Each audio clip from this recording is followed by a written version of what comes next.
आज माशाल्लाह से हमारे रैबिट्स बहुत ज़्यादा सेहतमंद हो गए हैं।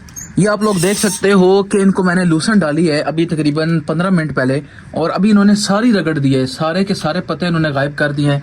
और अभी आधे घंटे बाद मैं आऊँगा तो ये जो तिले आपको नज़र आ रहे हैं लूसन के, ये भी नहीं पड़े हुए होंगे। लेकिन माशाल्लाह से जितनी तेज़ी से ये लोग ग्रोथ कर रहे हैं और जितनी तेज़ी से ये लोग हेल्दी होते जा रहे हैं, उतनी तेजी से ये लोग गंद भी फैला रहे हैं। वहां पे आप लोग देखो तो इन्होंने गंद का पूरा एक मैट बना के रखा हुआ है, और ये गंद कुछ भी नहीं है। ये जो ये गंद फैलाते हैं, इस गंद की थोड़ी सी झलक है जो आपको सामने नजर आ रही है। असल गंद इन टोकरियों के नीचे है, और ये टोकरियां भी मैंने खुद लगाई हैं। ये भी एक बहुत यूनिक आइडिया था, ताकि सारा जो गंद है वो नीचे चला जाए और रैबिट्स हमारे गंदगी से भी पाक रहें, और जो गंदगी की वजह से बीमारी इनको आती है वो बीमारी भी इनको ना लगे, और ये बिल्कुल सेहतमंद और हेल्दी और एक्टिव रहें। तो भाई अभी आप लोग देख सकते हो माशाल्लाह से लूसन आने से ये लोग कितने ज़्यादा खुश हो गए हैं।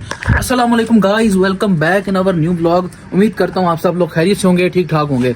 तो भाई यहाँ पे जब से हमारे रैबिट्स को हमने लूसन डालना शुरू किया है, तब से पता चल रहा है कि भाई यहाँ पे हमने कुछ चीज़ रखी हुई है।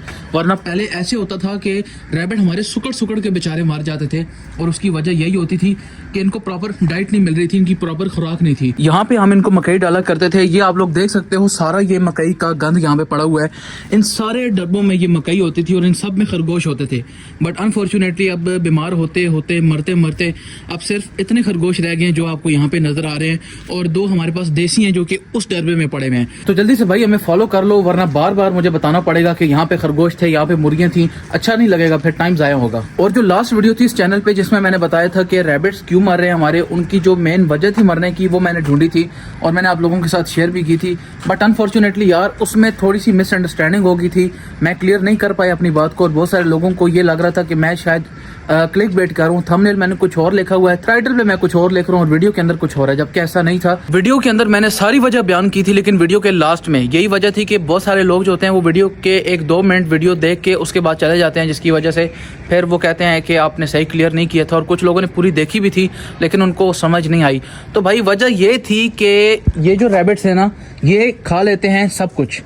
ये घर की सब्जियां भी खा लेते हैं, ये पट्ठे भी खा लेते हैं, मकई बाजरा जो भी आप इनको डालोगे, घास भी डालोगे ये वो खा लेंगे, इनको पालक भी डालोगे ये वो खा लेंगे। लेकिन जो मेन मसला आया था वो हमारे न्यूजीलैंड के साथ था। वो मसला ये था कि ये कोई खास पट्ठे खाते नहीं थे सिवाय लूसन के, यानी लूसन ना होना ही हमारे रैबिट्स के मरने की असल वजह थी। और जब से हमने अपने रैबिट्स को लूसन डालना शुरू किया है, तब से ये माशाल्लाह से बिल्कुल हेल्दी और एक्टिव होना शुरू हो गए हैं। और इस दफ़ा लूसन की कमी ना हो, तो ये आप लोग देख सकते हो मैंने पूरा ये ड्रम भर के रखा हुआ लूसन के अंदर। ये जो अब लूसन हमारे पास स्टॉक मौजूद है, इस लूसन को हम तकरीबन 3 से 4 दिन ईजिली चला सकते हैं।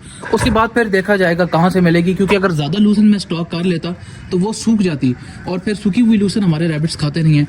तो मेरे प्यारे व्यूअर्स, यही वजह थी कि लूसन ना होना ही खरगोश के मरने की असल वजह थी। अब आपको समझ आ गई। तो जो हजरात हमारे चैनल पे नए तशरीफ लाए हैं, ये सारी पुरानी बातें इधर उधर की उन लोगों के लिए थी। अब भाई जो हमारे पुराने व्यूअर्स हैं उनके लिए बड़े मजे का एक सरप्राइज तैयार है, और ये सरप्राइज मेरे लिए भी था, क्योंकि ये जिंदगी में पहली बार ऐसा हुआ है कि मैंने ऐसी कोई चीज़ रखी है और आगे से ऐसा हुआ है। अब भाई क्या हुआ है वो आपको आगे चल के पता चलेगा। हाँ भाई, सरप्राइज हमारा कहाँ है? सरप्राइज हमारा तैयार है इन 4 डब्बों में से किसी एक डब्बे के अंदर। अब आप लोगों ने गैस करना है। सोचे भाई कौन सी ऐसी खूबी है जो कि गोल्डन मिस्री मुर्गियों के अंदर अब कम हो गई है, लेकिन असील मुर्गियों के अंदर वो अभी भी है, और इसी वजह से असील मुर्गियां लोग ज़्यादा रखना पसंद करते हैं। पर मैं आप लोगों का टाइम ज़ाया नहीं करूँगा, सीधा चलते हैं सरप्राइज की तरफ। जब आप लोग देखोगे तो आप लोगों को खुद ही आइडिया हो जाएगा।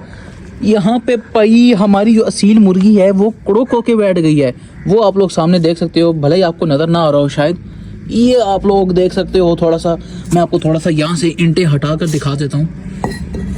और ईंटें इस वजह से हमने रखी हुई हैं भाई, ताकि दरवाज़ा वगैरह खुल ना जाए, रात को बिल्ली चिल्ली अंदर घुस के कोई नुकसान ना पहुँचा दे, तो हमने सेफ्टी के तौर पर ही अंदर रखी हुई हैं।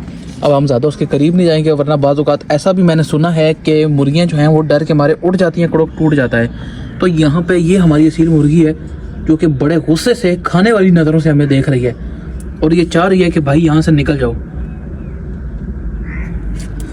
अब माशाल्लाह से दोस्तों इस मुर्गी के नीचे 8 अंडे मौजूद हैं। शुरुआत में जब ये कुड़क बैठी थी तो हमने इसके नीचे 7 अंडे रखे थे, लेकिन कल की बात है जब ये खाना खाने के लिए यहाँ पे उठी थी, ये जो आप लोग देख रहे हो, तो भाई मेरे भाई ने नोटिस किया था कि 8 अंडे मौजूद हैं। और यहाँ पे मुर्गी बहुत ज़्यादा एग्रेसिव हुई है, मुझे लग रहा है कि शायद ये उठ ना जाए यार, इसलिए यहाँ से गायब हो जाते हैं। यहाँ पे आप लोग देख सकते हो मैंने इसे कुछ लूसन के पत्ते डाले हैं ताकत के लिए, साथ ही साथ फीड डाली है और अभी थोड़ी देर बाद मैं इसे रोटी डालूंगा। भाई इसके लिए अब हमने प्रॉपर डाइट रखनी है क्योंकि बहुत जल्द यहाँ से भाई हमारे चूज़े निकलने वाले हैं। तो अभी हमारा सबसे पहला काम ये है कि हमें कोई लोहे की चीज़ ढूंढनी है जो कि हम इसकी टोकरी के अंदर रख सकें। वैसे बाय द वे उसने टोकरी बोला था या डरबा बोला था ये मैंने ठीक से सुना नहीं, पर उसने कहा था कि कोई लोहे की चीज़ रखना है इसके पास, तो इसकी टोकरी के अंदर रख देंगे वो ज़्यादा बेहतर है। लेकिन भाई उस लोहे की चीज़ की भी ज़रूरत तब पड़ेगी जब यहाँ पे कोई बारिश के आसार नज़र आएंगे और बिजली चमकेगी तो बिजली अंडों पे पड़ेगी, तब जाके कोई मसला बनेगा। यहाँ पे तो भाई मुझे नहीं लगता शायद इस ब्लॉग में मैं भी आपको नज़र आ रहा हूँ या नहीं, क्योंकि यहाँ पे बहुत ज़्यादा हालात ख़राब है। हमारे शहर चकवाल के भी, लाहौर तो लाहौर सही, यहाँ चकवाल की सूरत हाल भी काफ़ी ज़्यादा गंभीर हुई पड़ी हुई है। यहाँ पे बहरहाल लाहौर से बेहतर है लेकिन फिर भी भाई बहुत ज़्यादा सूरत हाल ख़राब है। वो आप लोग देख सकते हो उस साइड पे कोई ठंड नहीं है, कुछ भी नहीं है, टी शर्ट में मैं घूम रहा हूँ। लेकिन भाई ये जो माहौल है इसकी वजह से मेरा गला ख़राब हुआ है और मेरी तबीयत ख़राब है थोड़ी सी। आई नो भाई मोबाइल में सही वाज़ह नहीं होता, लेकिन बाहर की दुनिया में मुझे नज़र आ रहा है कि क्या सूरत हाल है यहाँ पे, और बहुत ज़्यादा धुंध है। और भाई यहाँ पे हमारी बतखें क्यों डर रही हैं भाई इस चील से? वो चील यहाँ से उड़ के गई है तो बतखों ने बड़े मज़े की आवाज़ें निकाली हैं, जैसा कि भाई इनको डर लगता है कि शायद ये चीज़ हमें उठा के ना ले जाए। तो भाई ऐसा नहीं होने वाला, ये खुद मेरे काबू में बड़ी मुश्किल से आती है, तो भाई चील तुम्हें कैसे उठा के लेके जाएगी? बतखें उस साइड पे घूम रही थी और मुर्गियाँ जो थी ये उधर गई हुई थी, लेकिन अभी जैसे ही इन्होंने देखा कि आसमान पे चील और कौवे वगैरह उड़ रहे हैं तो ये फ़ौरन भागते हुए इस पिंजरे के नीचे आ गई हैं ताकि कोई कौवा या चील हमें ना उठा के ले जाए। लेकिन अब भाई जैसे ही उन्होंने देखा आसमान साफ़ है तो ये फिर से बाहर निकलना शुरू हो गए। और एक तो मुर्गी इस बड़े पिंजरे में घुस गई है भाई। अच्छा नहीं, ये मुर्गे नहीं चूज़े हैं। वैसे गाइस माशाल्लाह से जितना बड़ा हम लोगों ने सेटअप बना लिया है, तो यहाँ पे आपको नहीं लगता कि हमारे पास वैरायटी थोड़ी कम है? यानी थोड़ी ज़्यादा होनी चाहिए थी, एटलीस्ट हमारे पास मुर्गियाँ या बतखें ज़्यादा होनी चाहिए थी, या कम से कम कबूतर या तोते ज़रूर होने चाहिए थे। जितने बड़े बड़े हम लोगों ने यहाँ पे स्ट्रक्चर खड़े करके रखे हुए हैं, तो हाँ भाई ज़्यादा होने चाहिए थे। तो ऐसा करते हैं नेक्स्ट व्लॉग में हम लोग लेके आते हैं मुर्गियाँ। सबसे पहले हम लोग शुरुआत करते हैं मुर्गियों से, 4 या 5 हम लोग फिलहाल मुर्गियाँ लेके आते हैं। उसके बाद हम लोग अगला मिशन रखेंगे बतखों का, 1, 2 या 3 हम लोग फीमेल डक्स लेकर आएंगे। लेकिन भाई डक्स का बड़ा मसला है, डक्स यहाँ पे नहीं मिलती। ये जो आप लोगों को याद होगा बतख हमें मिली थी, ये भी बड़ी मुश्किलों से हमें मिली थी, वो भी पता नहीं कहाँ घूम के। मुर्गियाँ मिल जाती हैं लेकिन बतखें नहीं मिलती। बतखें लाने के बाद फिर हम लोग देखेंगे कबूतर शबूतर या कोई तोते वोते मिल गए हमें तो वो भी ले आएंगे, क्योंकि भाई यहाँ पे हमें इतने बड़े अगर स्ट्रक्चर खड़े करने थे तो फिर हमारे पास वैरायटी भी तो होनी चाहिए ना। ऐसे ये घास फूस रखने का तो फ़ायदा नहीं है बीच में। जिसको क्या हुआ, ये क्यों डारियाँ मार रहा है? इसका भी बेचारे का दिल है निकलने का, लेकिन अभी इसको हम खोलेंगे नहीं क्योंकि ऊपर कौवे उड़ रहे हैं, यहाँ पे बिल्लियाँ घूम रही हैं, तो इसके साइज़ के हिसाब से मुझे नहीं लगता अभी इसको खोलना सही है। इसका भी दिल तो कर रहा है निकलने का, लेकिन भाई अभी मुझे नीचे जाना है और इसको हम ऐसे खुला नहीं छोड़ सकते ऊपर, तो थोड़ी देर बाद आएंगे फिर इसको हम खोल देंगे। और दोस्तों मुर्गियाँ भी हम लोग गोल्डन मिस्री मुर्गियाँ लेकर आएंगे, क्योंकि सुना है कि उनके अंडे का साइज़ काफ़ी अच्छा होता है। दूसरी बात कि उनका अंडा बहुत मज़े का होता है, और तीसरी बात कि वो अंडे देने में ब्रेक नहीं लगाती। अब यहाँ पे ये जो हमारे पास गोल्डन मुर्गी जो आप देख रहे हो जो नीचे है वो सामने, वो भाई बड़ी ब्रेकें लगाती है अंडे देने में, 2-3 दिन बाद उसका अंडा आता है। लेकिन गोल्डन मिस्री मुर्गी ऐसा नहीं करती, अगर आप लोग उसकी खुराक अच्छी रखो तो वो रोज़ाना अंडा देती है। और भाई जब वो अंडे देगी तो उसके बच्चे भी हम लोग निकलवाएंगे इस वाली असील मुर्गी के नीचे, जो कि भाई अभी कुड़क बैठ गई है। और यहाँ पे इसके जो एहतियाती इकदाम हैं भाई वो भी आप लोगों ने मुझे लाजमी बताने हैं कि अब ये तो कुड़क बैठ गई है, अब इसको उठाना नहीं है। अब इसके साथ हमें क्या किया जाए कि अंडे महफूज रहें और बच्चे निकल आएँ। सबसे पहले तो हमें यहाँ पे एक प्लास्टिक शीट लगानी होगी जिससे कि डायरेक्ट हवा मुर्गी के डरबे के अंदर ना जाए और अंडे ठंडे ना हो जाएं और ख़राब ना हो जाएं।